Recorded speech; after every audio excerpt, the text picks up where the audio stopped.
নমস্কার বন্ধুরা, আমি সর্বেশ্বর। আমার আরও একটি নতুন ভিডিওতে তোমাদের স্বাগতম। আশা করি তোমরা সবাই ভালো আছো। আজকে বিকালে আমি কি করলাম সেটি এই ভিডিওর মাধ্যমে তুলে ধরলাম। আজ আমি বিকালে চলে গিয়েছিলাম আমাদের এখানে একটি পার্কে।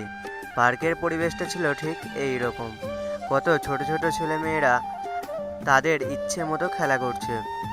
এদের দেখে আমারও শৈশবের কথা মনে পড়ে গেল। আগে এখানে সুইমিং পুল, বিভিন্ন ধরনের স্ট্যাচু এবং নানান প্রজাতির ফুলের গাছ সহ বিভিন্ন গাছগাছালিতে ভরে থাকত চারপাশের পরিবেশ। কিন্তু এই পার্কের গা দিয়ে বয়ে চলা নদীটিকে কাটানোর জন্য পার্কটি মাটি চাপা পড়ে যায়।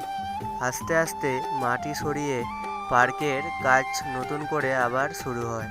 এখানে পার্কের পরিচালককে জিজ্ঞাসা করায় পার্কটি আর কতদিনে পুরোপুরি তৈরি হবে। উনি বললেন 2 মাসের মধ্যে হয়ে যেতে পারে। সামনে দুর্গাপুজো, তাতেই হবে এর শুভ উদ্বোধন।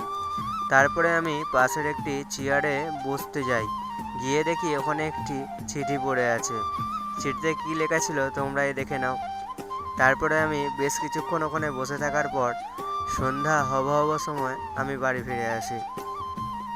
সবাই সুস্থ থেকো, ভালো থেকো। দেখা হবে আবার অন্য কোনো ভিডিওতে।